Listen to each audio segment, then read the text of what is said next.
I can't talk about sci-fi unless I've got peppermint tea. Boom, boom, boom, boom, boom. 4 men in a wormhole. Start again.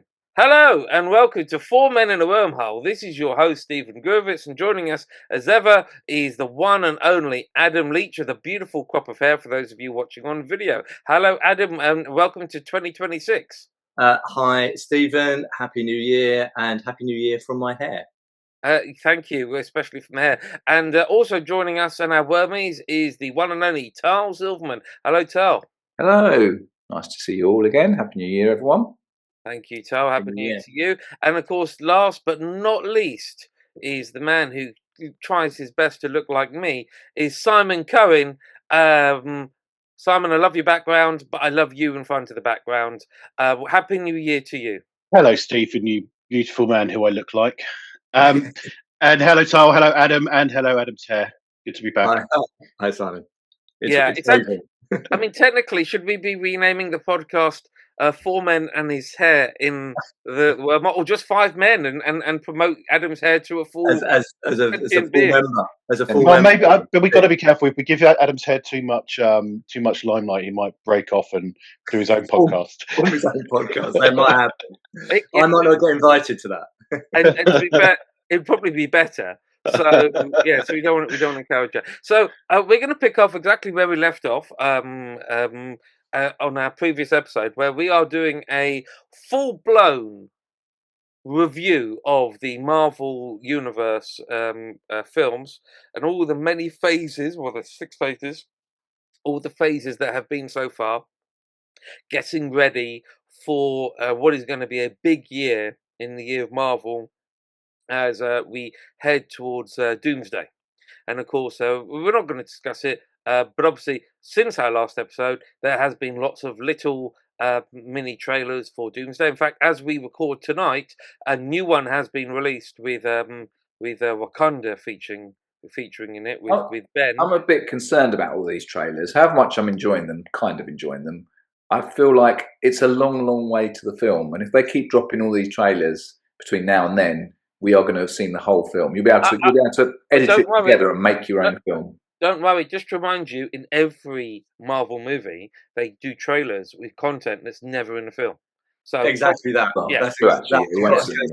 It will be a different film entirely from whatever they show on the trailers. In fact, it might not even be called Doomsday, and none of these people may be in it at all. They might change the title. I mean, they've done that. They might change the title by the time we get to the end of the movie. It might be called something else entirely. It might just be a film about Adam's hair. Who knows? But anyway, the idea of this review is to build up to that point. So on the previous episode, we looked at Phase 1 and 2, and we're now going to look at Phase, the one that comes after Phase 2, which is traditionally called Phase 3. And Phase 3 has a lot of movies in it. Adam, you wish to say something? Well, there's something controversial about the word Phase 3. Clearly. No. I was going to add Phase 3, or known as the Infinity Saga, I think is the name of that phase. Thank you.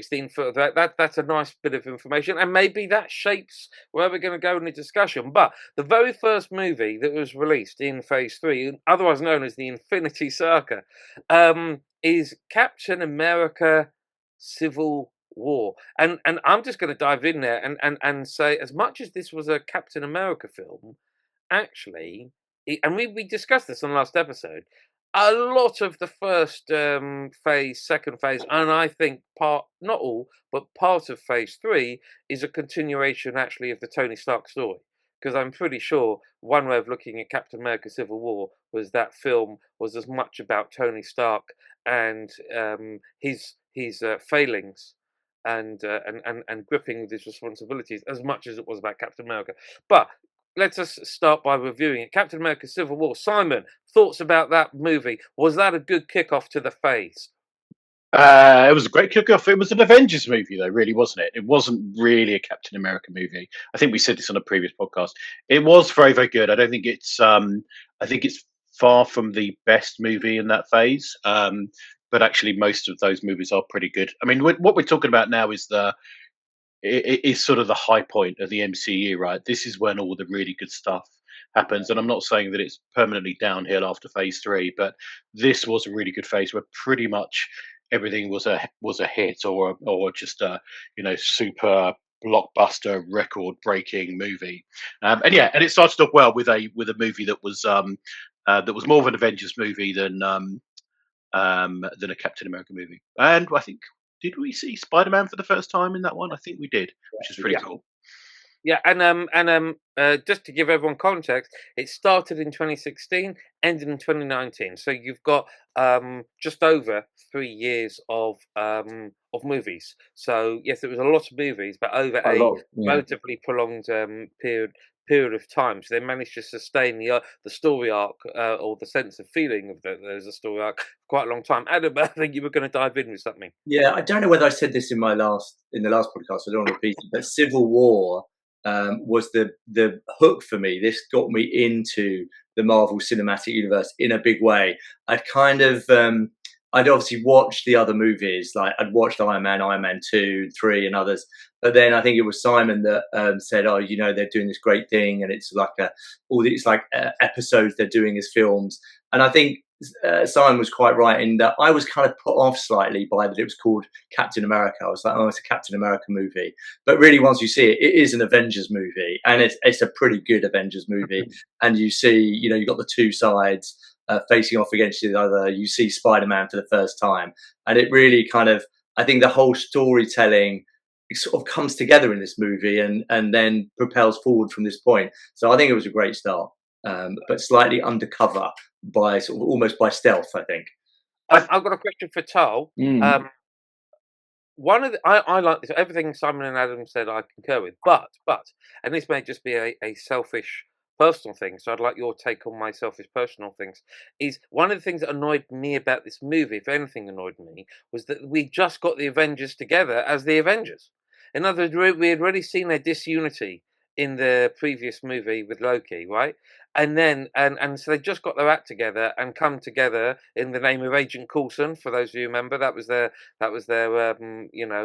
calling card. And then suddenly, just as you got the Avengers as a working unit, they split up again. Because they disagree, and that was a bit disappointing because I wanted to see more of the Avengers just working as the. I was quite content with the. We had two. I didn't mind the conflict between them as a concept. I thought it was quite cool in terms of it dealt with quite a few elements to their kind of relationships. I agree with you in the sense that it did feel a bit abrupt. It felt a little bit like, why would they suddenly all kind of find themselves on various sides, and it did feel a little bit too abrupt, but I went with it. If you go with it, it's good. I mean, Simon, I think you're about to tell me that, but they were all together for the Age of Ultron. So it wasn't immediate, but it still felt as we're into a new thing, and already they're splitting up. Were you going to say something else? No, I was going to say that, but I was also going to say that I'm. Like quite often, Marvel does do these things because it sort of lends itself to a future story arc. But I'm not sure it really did in this case, sort of splitting them up. They were back together by the time of Infinity. Well, they weren't back together by the time of Infinity War, but they did get back together pretty quickly. So it was almost like, well, why did they do that? Other than actually, it was quite cool seeing them all fighting each other. I mean, you can't that scene in the airport is awesome. It's really good. It is good, but I think it's kind of a superhero trope, isn't it? That this kind of one superhero versus the other. And this Civil War was principally like Captain America against Iron Man, so it was like Iron Man v Captain America. And like we've obviously DC Universe has the Batman versus Superman. I don't my view is I don't like it because I think most superheroes you like them for different reasons. We're really on the side of both Iron Man and Captain America, and then I don't know, something makes me uncomfortable about those always that sort of fighting each other. I feel like, come on, guys, would they really fight each other? I mean, I know it's all made up, but that's kind of the narrative in my head. No, I get that, and I think that was part of it in my head. But anyway, I think it was a good kickoff. It was certainly great action scenes. I think the introduction of Spider-Man, which obviously was a huge thing contractually, getting Sony to play along, I think that was awesome. And then swiftly, we went into what I thought was actually a really good film. and maybe it's the nature of the subject matter, but was a bit more abstract. Was Doctor Strange, because it's it's a bit more mysterious. It involves wizards after all. The whole Doctor Strange movie, was this a hit or fail? Tal. So hang on, have I missed something? I thought we went to Black Panther. Are we not doing it in order of? We're doing it in order of release, or Yeah, doing order of release. So the next one released was I've got Doctor them in Strange. order of watch at the moment on my little list. So No, I hope Doctor Strange. let's go to Doctor Strange. Okay. Yeah. Cool. Yeah. I really like Doctor Strange. I thought it was really good. It's my favourite of the Doctor Strange films, the original one. For sure. I think I like the fact that it is not a kind of perfect person, perfect hero either. He's a flawed individual, and kind of again goes on that sort of story arc between being a bit of a dick and then actually coming good in the end. I think it was an origin story, wasn't it? So I think superhero films tend to be strongest on their origin stories. I think, and this was a strong origin story, and I think Benedict Cumberbatch was great. I think he was great in the role and really kind of gave it everything, so really brought it to life. So I thought it was good, and maybe also, appeals to Simon.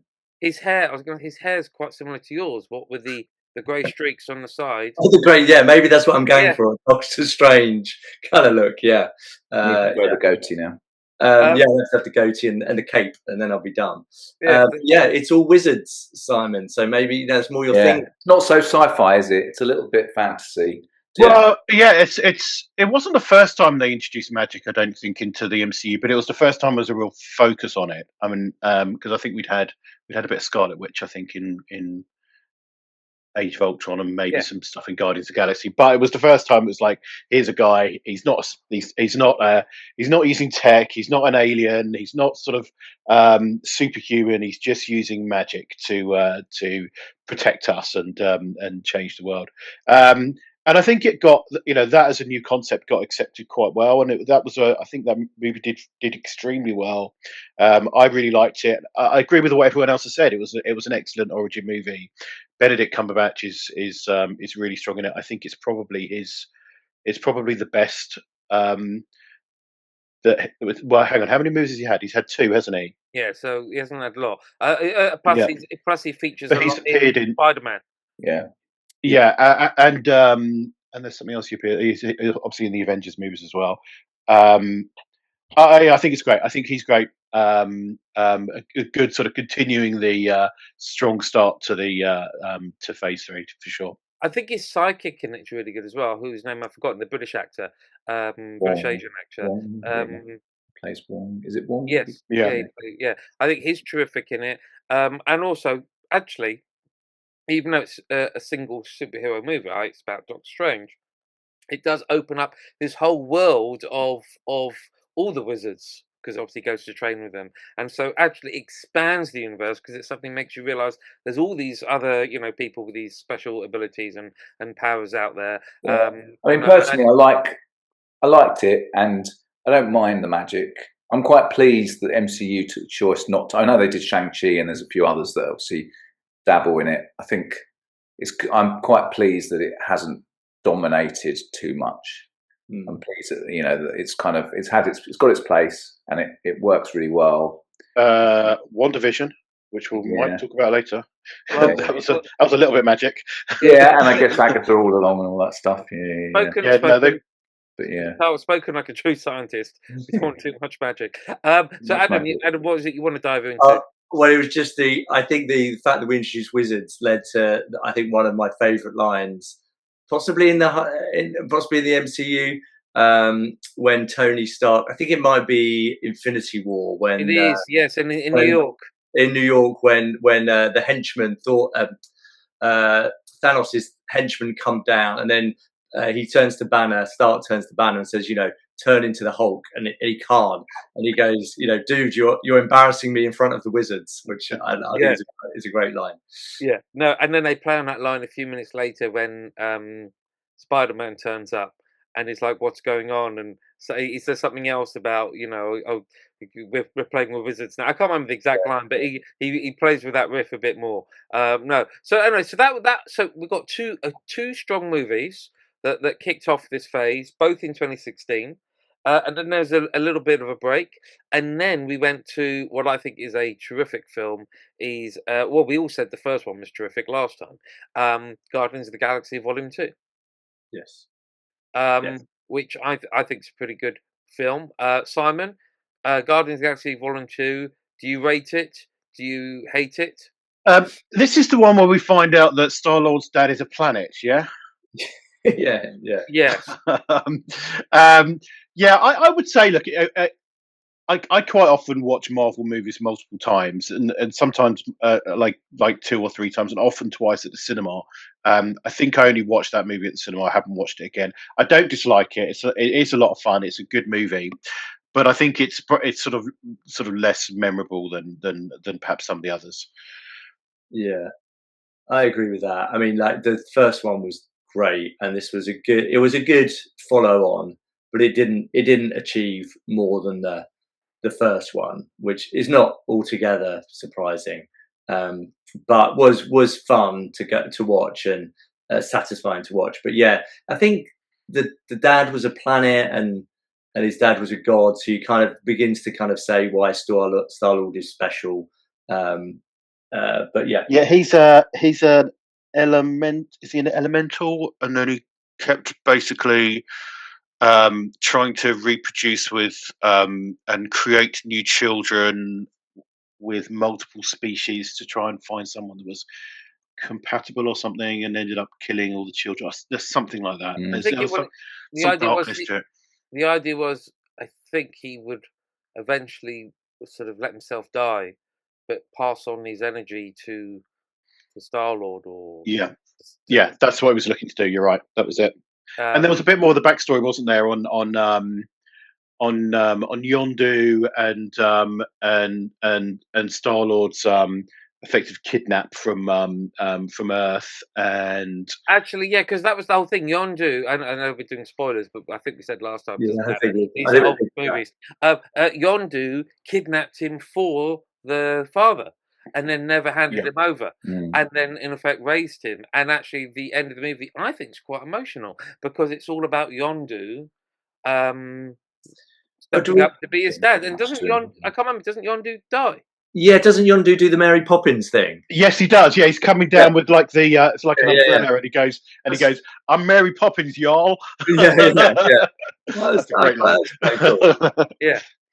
I thought actually, whilst the whole "I'm fighting a god" thing ends up being quite CGI, and I think I think sometimes doesn't work great on film when the enemy is that big, if that makes sense. But I thought the emotional connection between Star-Lord and his, in effect, substitute dad, I think that works. Yeah, I think the character, that's the thing that makes the Guardians of the Galaxy. I mean, the stories are good, but the characters are just all so interesting, aren't they? Like, they're so varied, and they're so, and there's obviously a lot of comedy and humor in it. So I think from that point of view, that carries the film. I think if that hadn't been as good, then it would have definitely had a big impact. But I think, in terms of the actual, you just want to see what more of the characters and what they're doing, I think. Yeah, I think that's right. So maybe, the plot, we could question it, but I think the characters and the character development in the film is really good. Now, the next one's interesting. Strong soundtrack as well. Sorry, Stephen. But strong cool. soundtrack in both the Guardians of the Galaxy, and they continued that. And I think the soundtrack really gave it that feeling as well, didn't it? That sort of 70s, 80s disco vibe about it, which was really, I quite like that. Well, the soundtrack's diegesis, so it's part of the actual subject, and they can hear it, we can hear it, so it's an integral part of the film, and it is a character in itself. What was that word you said there? Diegesis. Oh, okay. That's good. Is that a religious word? Yeah, it's religious. It's a cult. Okay. And then the next movie was the interesting one, obviously, because what had to be done in cooperation with good old Sony, and that's the first. Simon, have you just fallen off your seat? Oh no, you're back. That is the first Spider-Man movie as part of this Marvel universe with Tom Holland. Obviously, we'd already seen him in Captain America: Civil War. Now, from what I remember, but I don't remember much actually. I know I liked the movie, and obviously, what was also cool is it had another guy who'd already played a superhero. It had Michael Keaton as the baddie, or who we all know as Batman, the best Batman ever. But it's not an origin story, or is it? I don't think it is, because No. he's already introduced in Civil War. We already know who he is. We know he's Peter Parker because he's recruited in Civil War. There's that scene where Tony Stark goes to the flat. So in Homecoming, I think we're just hitting the ground running, and they're not treading backwards, or do they? No. I think that the stuff that happens in Civil War happens partway through. Through Spider-Man: Homecoming. I'm not 100% of this, but I seem to remember we see. Do you know what? No, I'm definitely sure of that, because at the start of Spider-Man: Homecoming, he hasn't got his he is Spider-Man already, but he hasn't got his suit from Tony Stark. He hasn't met Tony Stark. No, but he is. I've got something here, but it just says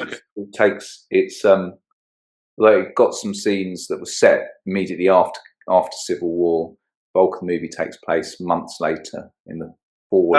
It's not. This is the first new Spider-Man movie without the origin story. That's what I'm saying. Yes, definitely. He's starting at school, isn't he? And school starts September time. He is Spider-Man. We don't see him get bitten by a spider. We don't see Uncle Ben getting killed by a runaway steamboat. Yeah, because the origin story isn't in America Civil War. That wasn't what I was saying. No. Exactly. But what is in that film is telling us this guy called Peter Parker, who lives with his aunt, Spider-Man, and Tony Stark's already figured it out because he goes and recruits him and confronts him, right? So boom, we then go into Homecoming, and we're in the life of Peter Parker come Spider-Man, which I thought was great. Origin. I thought it was great because we'd seen the Spider-Man origin story so many times. I don't know, from when we had, films. We'd seen it. Andrew Garfield, we'd just seen it again, and it felt like that we'd seen it a lot. And so I really just did not want to go to the cinema and watch someone be bitten by a spider and watch Uncle Ben get shot again. I mean, I'm over that. One thing they changed.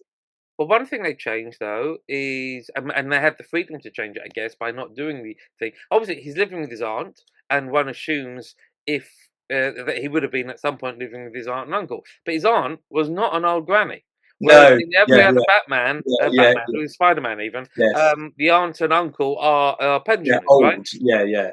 But it's kind of those weird, like, people, younger people, years ago looked older. There's that kind of thing, like maybe she was the same age as the aunt in the other movies, like 40 years old, but we get a young 40, I don't know what age that she is, rather than a 40 from the 1950s, which is like grey hair and bedraggled. So I think I think that was a good kind of reinvention. It made it feel a bit fresher and not like we were going over the same crowd, like, because almost, although it was his aunt in the other Tobey Maguire and Andrew Garfield, it was almost like he was living with his grandma.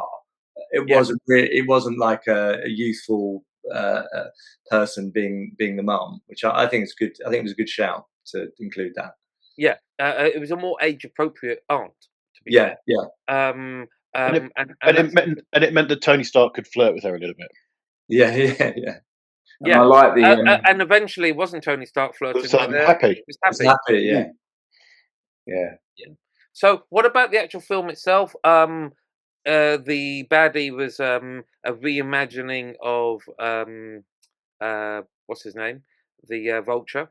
A reimagining of that, and actually using the story from the big Avengers movie, where the Battle for New York. Essentially, it changes the Vulture story to work, because that's where he gets the tech from. Remember, he becomes Vulture, it's not like Osborn inventing it or anything like that. He's literally just taking the tech and then turning himself into something that looks. I think this is Marvel almost at its best, like building on a story. You didn't have to have seen Avengers Assemble, but if you did, it kind of added to the, oh right, of course they're clearing up New York. What would they do with all that alien tech?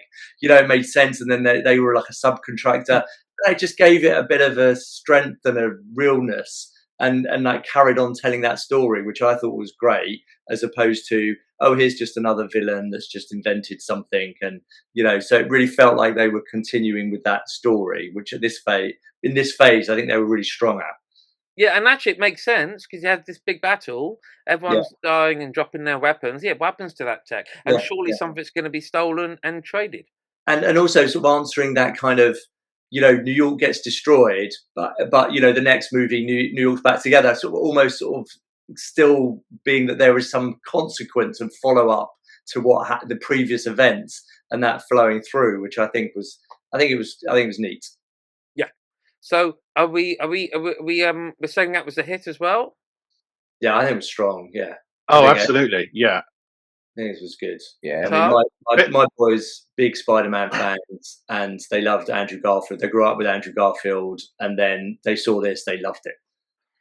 So the movie after this is Hang on. Before we move on, just can I a little bit of trivia on who? So who's the only person? I think the only person to have appeared in. And I'm not talking about Stan Lee, the only person to have appeared in all of the all three Spider-Man versions. The versions? Yeah. An actor that's been in Tobey Maguire, Andrew Garfield. Yes. Yes. Someone's played the same character in all three. Tobey Maguire. Can't be Uncle Ben, can it? No. No, we've already established that he didn't exist. I have no idea. I can't even think who that might be. It's not MJ, is it? It's not MJ. So what are the other characters? Wasn't his friends? Do you mean the same actor or the character? Both. The same character through. Oh! I know. It's the newsreader guy. Very good. Very good. Yeah. I don't know the actor's name, but yeah, he was like the Daily Bugle, and they reinvented him as a kind of. I know. Yeah. J.K. Simmons, played by J. Jonah Jameson. Yeah, that's the guy. Okay, I got the answer. Well done. I knew you'd get there eventually. Down through all of the characters. Well, anyway, so the next movie, I'm going to just say I really enjoyed it, but I know it's controversial.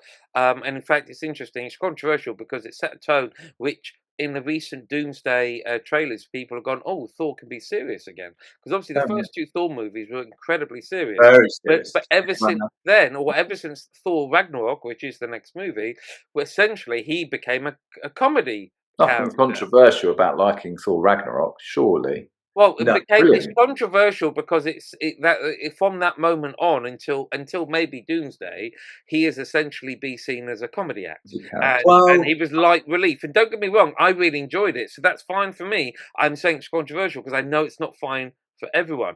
Simon, you've got your hand up. Well, Adam's going to say, look, Adam, you go first because I think you might be saying the same thing. No, you go. Oh, no, okay, well, I was going to say, you go. I think that they found the comedy in Thor in the Avengers movies, and I think that they just sort of when they came to Thor Ragnarok, they just played on that a lot more. And I would say the same as Star, right? That I don't think there's anything controversial about this movie. This is a brilliant movie, right? This is one of my favourites, I know. Like most people will sort of go to End Game and that because they're great movies as well, but this is one of the best. This is so much fun all the way through. Sorry, Adam. This is the one we probably watched the most again. Like the kids put it on a lot. Like if they're going to put a film on, they'll probably stick Thor Ragnarok on just because it's brilliant. And the whole relationship with the Hulk and everything else, and Valkyrie and Jeff Goldblum and all that stuff is just brilliant. And Loki, my favourite scene is where Loki goes surprise. I think this was, but I think agree with Tal 100%. Like I think almost like a 10 out of 10. When we were rewatching them through the pandemic, we were rating them all.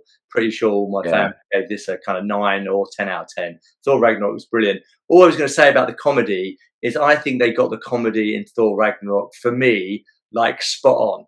It was still a good movie. It was still a good action movie. There were still great moments of like action and everything else in it. And it was also funny. So I think Thor then became this sort of farcical character. which I didn't like so much. Like, it was just being played for laughs. In Ragnarok, I don't think he was playing it for laughs. There were just good jokes in the film. So I think, again, like Marvel, again, at its best, balancing, just not taking itself too seriously, being able to tell a good story and be funny as well, which, like, for me, like, spot on. Like, it's just perfect. That's anything with Taika Waititi, and it's just brilliant. So you know, Yeah.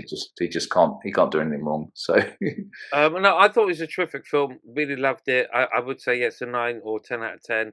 I thought all the characters worked really well. I thought the brotherly interactions between Loki and Thor are Oh are yeah, they're really good. are really, really, really good in it.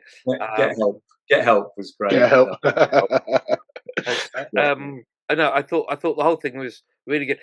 I say it's controversial only because then, though, they found it very hard to snap out of it, and hence the next movie, which isn't in this phase but in the next phase, Yeah. is controversial because it's almost they're riffing on it too much. Some yeah, people it has become a bit of a farce. I think Um, it's gone a bit too far. but supposedly he's coming back to being serious in Doomsday. So and then after that was Black Panther. Yeah.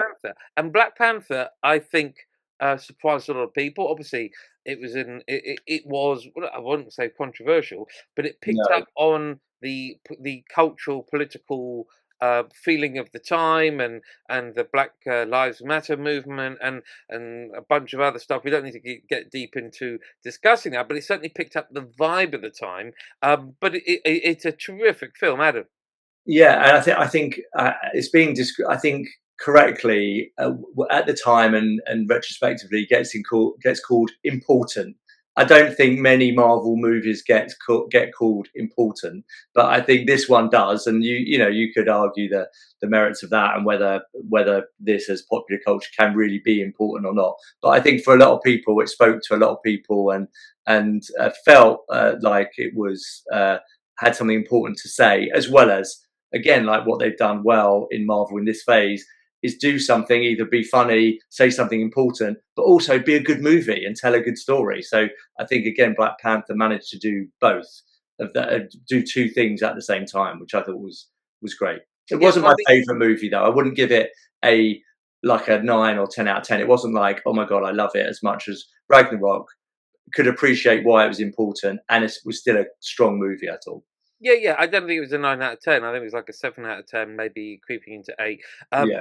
And also it was important, and it was, it was important, but it wasn't preachy, No. and it wasn't also trying to deal with historic. I mean, obviously, there's many historic issues to do with the colonization of Africa, and actually, and the ongoing slavery issue with Africans and parts of the Middle East and whatnot. But it didn't deal with any of that. What I liked about it, though, is it talked about this made-up land called Wakanda that was more advanced than the rest of the world. And actually, there was a time back in the time where they were great, like the Empire of Mali and this, that, and the other. So what it did, it was important because it suddenly, whether you were from the Black and African community or not, it made you suddenly think, actually, this continent has offered the stuff, will offer stuff in the future, and it just expanded people's perception of what the continent can be, rather than a place, of always war, strife, or drought, or whatever it be,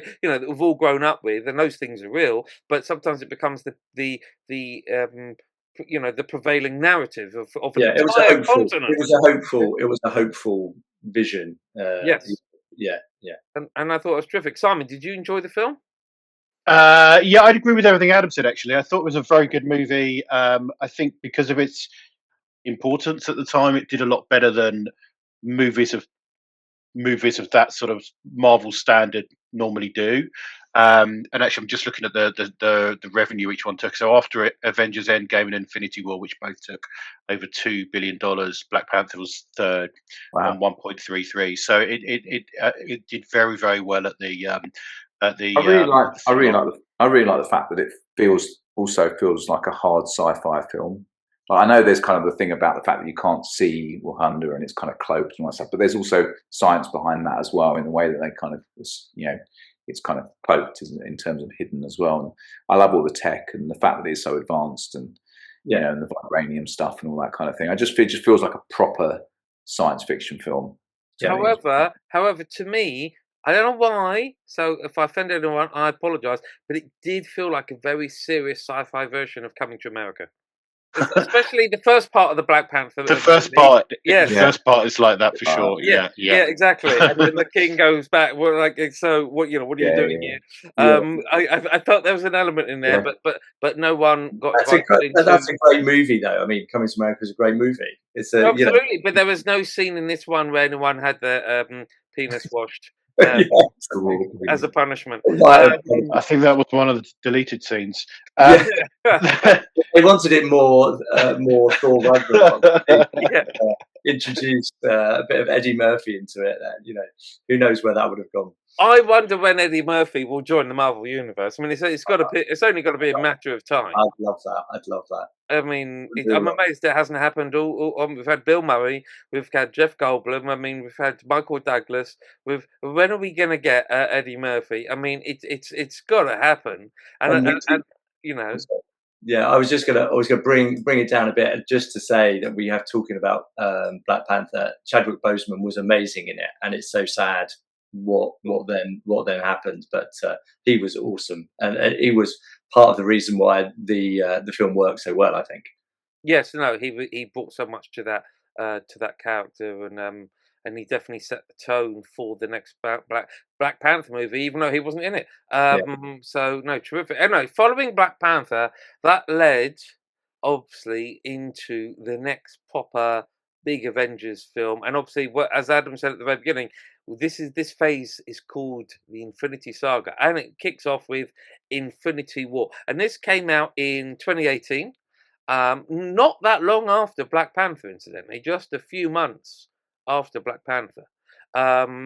And in fact, 2018 was pretty busy because you had February was Black Panther, April was Infinity War, and then we'll talk about it in a minute. And then July was Ant-Man and the Wasp, and then there was a break until 2019. So Infinity War.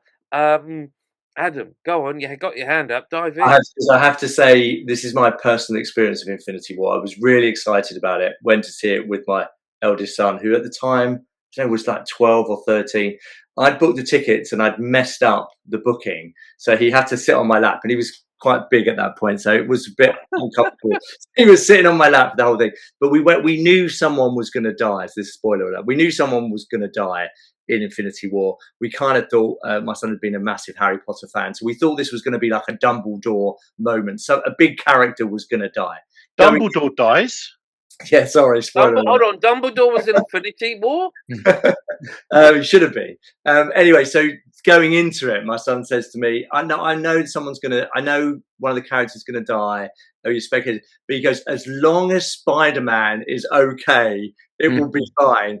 And then we all know, like, Spider-Man, well, a lot of them weren't okay, and Spider-Man went in, and it was the way Spider-Man went, because of his spider senses, was like even like longer and lingering and terrible, and he was distraught after that movie, and was just like, and then we had to wait a year before End Game, so we couldn't even just watch the next one on streaming. It was but yeah, it was a good movie despite it reducing my eldest son to tears, which doesn't often happen. Well, it's something to treasure. Simon. Well, the thing I remember about this movie is being excited and then enjoying sort of all of these different sort of characters from around the Marvel universe that haven't met each other yet, and in particular the Guardians of the Galaxy, because the Guardians of the Galaxy have all been sort of pretty separate, and they're a bit of a a weird bunch, and their movies are sort of quite different to the other stuff that's going on, and then they all sort of meet each other and get to and get to know each other, and that was exciting and it was fun. I think it's the scene on. Is it on? Are they on Nowhere? Is that Thanos? Yeah. And they're all sort of like pointing guns at each other, and because this is the first time they've met, and then ship. They meet on the ship on the way there, don't they? No. So Thor meets them on the ship. But I think that you're talking about the ship with the minion. Who sucks up Doctor Strange to get the green thingamajig, and then Spider-Man ends up on the thing, and then there's that scene where they're all holding guns to each other, and then who is Gamora Why is Gamora? I have I'll one. do you one. I'll do you one better. Yeah. And then that's the point. And that's the point where they realise that they're on the same side, and that they're all after Thanos, but it's just quite a nice little scene. It's also the really important scene, I think, soon after that, where that's during that scene when Thanos does come down to the planet, and Doctor Strange realises that he goes and sees the future, and there's 14 million and 7 different versions of the future that he sees, and in all of them except one, everyone dies. So I do struggle though, because I've really liked Star-Lord in the 2 Guardians movies, but basically he messes up big time. This is the scene where he does, and if it wasn't him suddenly getting all kind of emotional about Gamora, and it would be, the half the universe been saved. Yeah, I agree. I think this was a great film. I was going to agree with Simon. Just that I really like the fact they brought the Guardians of the Galaxy into the rest of the world, really, and just kind of and I think they intertwine the characters really well in terms of they're all big characters, but they kind of play on that, and almost like there's that kind of competitiveness of kind of who's the best sort of thing still, within it all. What I really liked about this film was again, spoiler, but at the end, sort of towards the end of the film, the blip, and I know the blip is like, obviously it's at the time we didn't, obviously it was a major thing because obviously it killed lots of characters and got rid of a lot of people and stuff. We didn't really know a great deal about it at the time. What I really like about everything that's almost happened since in the MCU is that they do quite often refer to the blip, or they intertwine something about a character, and you realise that character disappeared in the blip, or then reappeared, or whatever, and it's like, I really like the fact there's almost this like milestone within the MCU of like, that is like a bit of a, quite literally a kind of stake in the ground about, everything pre-blip and post-blip almost. Well, it's similar to what Adam said about the fight in New York. They don't ignore it, and they build from it. And let's be honest, if 50% of the universe disappears, that's a big talking point, and it's going to affect people. You can't really kind of just pretend. Yeah, I like the fact they've run with that. It's quite good. I quite like the fact they've done that. Yeah, because also it wasn't like they went back to how things were at the point of the blip. No. Yeah. They brought people. We're jumping here, but they brought people back. Yeah, who had gone, but X number of years later, and actually that was partially done to protect Tony Stark's family. It was a very personal thing, because they could have just changed time, but they didn't want to do that. So I love, similar to the New York thing. I love how they respected it, and of course, going back to what we talked about with American Civil War, Infinity War brought back the Avengers as the Avengers. The scene in Edinburgh train station. Oh, that's good. It is a great opening. It's a great early scene. Captain America is behind the train, and then Black Widow's there. That's really good cinematics, good fight sequence. Very cool. I mean, I'm sure we've all seen it on YouTube a few times over. It's a good scene to watch. And I think part of it, apart from that, if it's filmed well, which it is, it also feels good because of the hurt of American Civil War. We were like, oh yeah, they're back. Yeah. And I think that was kind of cool. Yeah, the band's back on the road. Anyway, so Infinity War, which obviously was a major film, that then is followed up by Ant-Man and the Wasp. Another, let's be honest, comedy character. Tal, what was your thoughts of this film? I like all the Ant-Man films, partly because I like him, the main character. I've forgotten his name now, the actor. Paul Rudd. Thank you. I think it's great. I just like, the comedy around it, and it is funny. For me, it feels the most comic book of all the Marvel stuff. I think, it feels like a traditional comic, and it's like, that's what I quite like about it. Even the artwork on the posters feels more comic-y than, some of the other stuff to some degree for me. It just feels, it just all feels like they've kind of really played on that. And I like that, the Wasp, bringing the Wasp in as well. Bringing the Wasp in as well. I think this, it wasn't as good as the first one, I don't think, in terms of overall story. But they're just great to watch. Do you know what I mean? I think they're just, still, and it brings in the whole multiverse thing again, and kind of ties in with that well. So it sort of still kind of feels like it fits well within the rest of the the universe. But obviously, you know, they are quite standalone in some respects, you know. But again, like now, obviously he comes across into other films as well. But well, he's the linchpin, isn't he, in the getting people out. I quite like that they used Ant-Man to be at the start of End Game. I think he's the one that kicks off that, and you know, there's that whole thing where he's on CCTV and all of that, which I quite like that. Yeah, well, they start that off with the credit scene in that movie, in Ant-Man and the Wasp, because the blip happens while he's in the quantum realm. So they're doing an experiment. He goes to the quantum tunnel, and then the others disappear, and he gets trapped there, and then only gets out because in Endgame, which we're going to come to in a minute, I think a rat crawls across the so the rat basically saved the world. If it was Star-Lord's fault that it happened in the first place, the rat that was the rat. The rat basically got Ant-Man out. Ant-Man and the quantum technology, along with Iron Man, helped with the time travel. And so basically, if it wasn't for the rat, do we know who played that rat? Was that a real rat? Was it CGI? I think his name was Roland. Roland. Our hero. Roland. That's a joke not many people are going to get. It's an old reference, but absolutely. So and obviously Ghost features, doesn't she, in Ant-Man and the Wasp, and she has quite a bit of a role to play later on. I know again we're jumping ahead, but a controversial take moving us forward to the next film. I think if there was any miss in Phase 3, it was the next film, which was Captain Marvel. Interesting.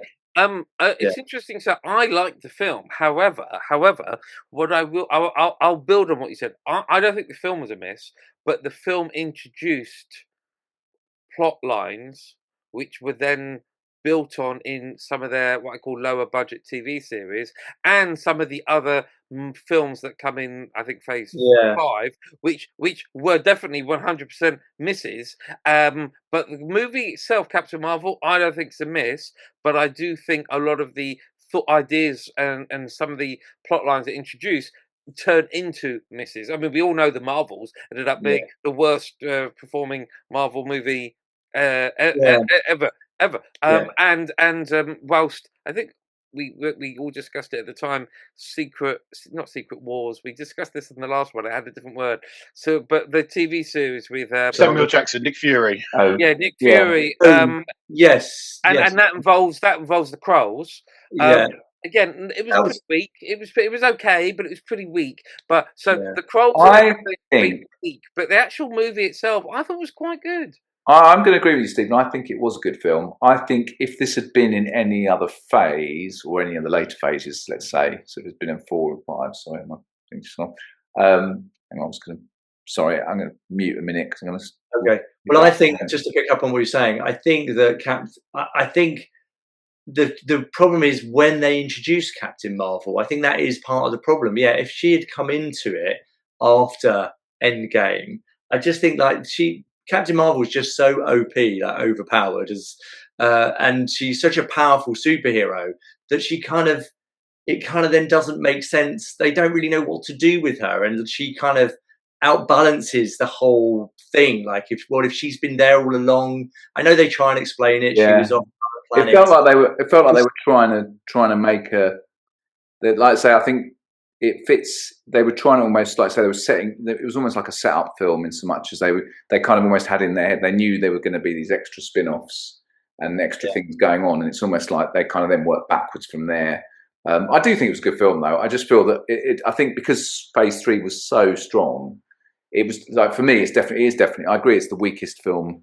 It's the weakest film in this phase. Yeah. But I don't think it's a bad film. I think it's still. I'd still probably give it a 7. But, I 100% agree with that. I agree with what everyone said. Adam, you're right. If you're relatively, this is the miss in the phase, but the rest of it was so strong that actually Captain Marvel was not a terrible movie. It was a fun movie. It was good. It had loads of Blockbuster Video and a de-aged Phil Coulson and Nick Fury, and there was a lot of fun stuff in that movie, but it just wasn't quite as good as what was all the other movies, which were as I say, there were no misses in any of the others. And I think your point about her being overpowered, I think, is a good point. Even though I'm not too sure they ever truly clarified how powerful she was, because she clearly had some weaknesses. Because otherwise, these films, it's not like Superman. These films have always, all these characters have always had some kind of weakness, which is why they have to work together. And I'm not too sure they've ever really clarified her level of power. There was always a discussion: was she more powerful than Thor, less powerful than Thor? But and obviously she destroys Thanos' spaceship. Pretty. She just goes through it like a nice pretty big easily. buster. But when she fights him, actually, in Infinity War, no, in the End Game at the end, he's equal to her, from what I remember. Because if it wasn't for Iron Man, getting the glove and clicking his fingers, Thanos still would have won. I think she was an undefined.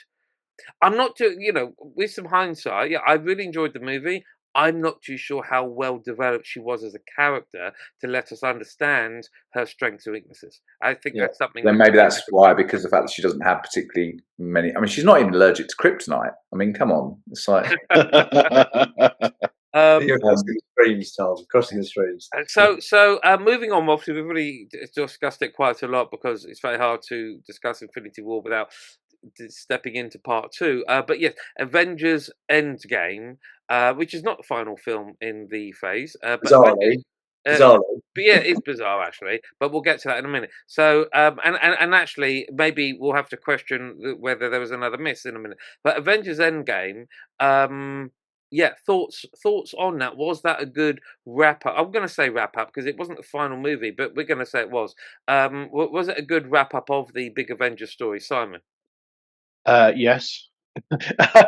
It's a short answer. The long answer is this was a brilliant movie that was sort of that was worth everything that had come before and wrapped up the Thanos storyline and so many other storylines. I just think it paid off in every way. It was it had great scenes, great excitement, so much memorable stuff. And I think it was wonderful. I remember exactly where I was when I saw it. I went to see the big Odeon cinema on Leicester Square with and they've got like a royal circle where the royal family would sit in a box in the middle when they would go and see that movie, and I was like online as soon as the tickets came out and booked those seats. So I'm basically sitting in like one of the best cinemas in the country in the best seat watching this movie with my son, and it didn't disappoint. It was wonderful. It was brilliant. It was a great film. Yeah. I think it was a great film. I think it's one of my favourite films for all sorts of reasons. And although, I mean, I'm a big fan of time travel stories, books, films, as we discussed many times. But time travel on this movie really annoyed you. It is the worst, but I still enjoyed the movie, despite the worst time travel use of time travel in a story ever. It's still a good movie, and I still love the movie, despite the really poor use of. But don't they reference Back to the Future in it? I think they do, don't they? They do reference it, but not in a way that makes sense. Like they kind of go, well, it's not like Back to the Future. It doesn't work like that. Okay, well, how does it work then? Well, in this way that we can't explain, but not like that. What that really reasonable way of explaining and a really good way to frame a story, whether it's in any way realistic or not. And I'm not too sure it was even. I'm not too sure it was even. What's the word? Made sense with the subsequent TVA. No, discussion there. Yeah, it didn't make sense. And it's just that for me, time travel being about. See, the thing is, I said Avengers End Game was really good. Then I've thought about time travel in the movie for a bit, and it's made me angry. So I have to. It is frustrating, isn't it? It just doesn't. It's like, oh, got an idea of how we can travel in time. Let's just kind of make this time machine. It's like. Well, they even have this whole discussion with the Hulk and what's her name from the Wizards thing in New York, where the ancient one. Yeah, the ancient one does this thing where she explains about the timeline. Yeah, and then it doesn't even fit with that. And I thought I get sometimes when you watch a movie, you don't quite grasp what they're saying. But we have the YouTube, and like I've watched a lot of time travel movies, then watched a lot of YouTube videos on explaining exactly what's happened. And I thought, okay, well maybe I just missed the mechanism, and maybe I'll just dive onto YouTube and I'll watch something, and it will go, oh, okay, I get it. They're explaining nothing I watched ever clarified what the hell the mechanism and how time travel worked in that movie. So it says it was such a good. It shows it was such a good film to get past that, really, doesn't it? Because the fact that you can get past it and still go, yeah, it's still a brilliant film. Yeah. Well, when you were watching it though, you didn't. You said you only realised when you watched it, when you watched reruns of it, right? You watched videos at the time. You're just like, oh, okay, they worked it out. So yeah, they've time travelled and it's worked out. But I don't think most people are like me. I think most people will just be like, oh, okay, time travel. Okay, that's the thing. And they did it. They went back and it'll be interesting to see how they reconcile, because they still have to, a bit like they have to still deal with the blip. They actually have to reconcile with this, because we're going to see Captain America again in Doomsday, aren't we? So they're going to have to make sense of the fact that, unless it's a totally different Captain America, they're going to have to make sense of the fact that he went back, he stayed, and then got older. This is because we see him at the end of End Game as an old man. So whatever's going on in Doomsday, where we see Doctor Doom, he's going to have to travel back forward in time again. He's got to know about it to the future. He's going to have to have travelled forward in time again, isn't he? They're going to have to somehow, whether they show that or not, or whether that means there could be that means there'll be a younger version alive at the same time as the older. I mean, this is we do get into the unraveling probably of Phase 4 with the multiverse and time travel, that they've just made a massive big headache for themselves. I think they've made a headache because he actually, we digress, but if he does travel again in the future, that means he's left that time zone, because there's no other Captain America in that time zone. So how did he become old? Yeah. Well, they have to sort of explain whether it is a multi-universe time travel or a kind of consistent, how does time travel work? Because we need to know to be able to say what happened to these characters. I think it will be neither, Adam, frankly. I don't think they'll explain it, and they will, and it'll happen. So, can I go on? Yeah, I just wanted to talk about some of my favourite points of that movie. Actually, the best stuff is like the last 20 minutes, 25 minutes, which is the big battle at the end. And it's and I'll just sort of pick out a few points. One of them is when Captain America picks up Thor's hammer, and then Thor sort of looks at him and he goes, "I knew it," and, which is obviously a throwback to when he nearly picked up, I think, in Age of Ultron, when he sort of they're all trying to lift it up, and he sort of it moves a little bit, and then I think we see in hindsight that maybe Captain America deliberately didn't pick it up. So I really like that one. And then that moment when they all come through, like when Iron Man's done the no, hang on. They've already done the snap. He does another snap later, and then Captain America hears "on your left." Do you remember "on your left"? Hulk does the first snap. Hulk does the first snap, yes, and then Iron Man does the one. So Captain America hears "on your left," which is what he used to say to the guy that's no, not to Bucky. To what did you say to him? The Falcon. The Falcon, Yes. So they used to say that when they were running around, I think in Washington. Yeah. So he hears "on your left," and then he sort of looks over his shoulder. He sees all of these portals opening, and then everyone coming through. It's just like such a big scene, and I know that the English audience is a little bit more reserved, but apparently in America, when that sort of happened, everyone was just like, "Whoa, it's amazing!" So I thought that was a brilliant scene, and then a great fight scene, and then obviously that memorable moment when Iron Man does his snap at the end, and he has that sort of "I am Iron Man," which is his sort of famous phrase from the original Iron Man movie. Just all brilliant moments. That I could watch that last 20 minutes of that movie over and over again. It's fantastic. No, it's all good. But I mean, I am going to move on. that wasn't the end of the phase. The end of the phase was Spider-Man Far From Home. Now, I'm going to tell you, I know why it was the end of this phase, even though I still think it shouldn't be. It's the end of the phase because actually End Game ends with the funeral of Tony Stark, and then Spider-Man Far From Home is his protege, Peter Parker, dealing with the death of Tony Stark.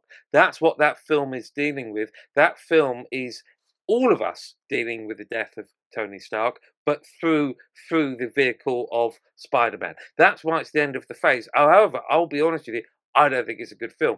It feels like a high school movie. It could be High School Musical without the dancing.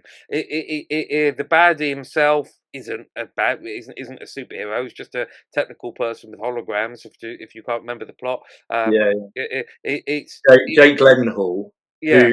who did get the role as Spider-Man, and I think Andrew Garfield. I don't know whether he went for it instead, whether it was Tobey Maguire or Andrew Garfield, but he was in the frame at one point to play Spider-Man. But yeah, so we came back to the villain. I don't think I'm not saying it's a terrible movie, but if we're saying Captain Marvel was a bit of a miss, I think Spider-Man Far From Home was a bit of a miss. I don't think it was particularly great, but it's the purpose. It's a mourning film. It's a film we're all meant to mourn with Spider-Man for the death of his mentor being Iron Man. Simon? Yeah, I agree with you. I listen. I still think it's a good movie, but I don't think it was a very good story. I think it was, it was well made. The action was good. It was funny. It was, there was good stuff about it. It's a fun watch, but the story's a bit meh. It's like it's. I don't mean the part about mourning Tony Stark. I just mean the whole Mysterio thing, and it just wasn't a great storyline. But just on the subject of us sort of mourning Tony Stark with Spider-Man, with Peter Parker, there's another thing that we do with him as well, which is because all the way through these phases, Marvel had been teasing us with the multiverse. And there's a moment in that movie where Mysterio, or the guy, explains what's going on to Spider-Man and he basically describes the multiverse. Now, obviously, he's kidding, he's lying, he's trying to explain something, and Peter Parker, like the whole audience, goes, "Oh my god, so the multiverse is real?" And everyone in the audience is going, "Oh my god, the multiverse is happening, it's real." And then it turns out it's not. So that was quite that was sort of us going along on that journey with him as well. I quite like that moment. And then again, it was. I think it was trying to tie into the TV series, but actually, the Colonel, along with was it Agent Cody?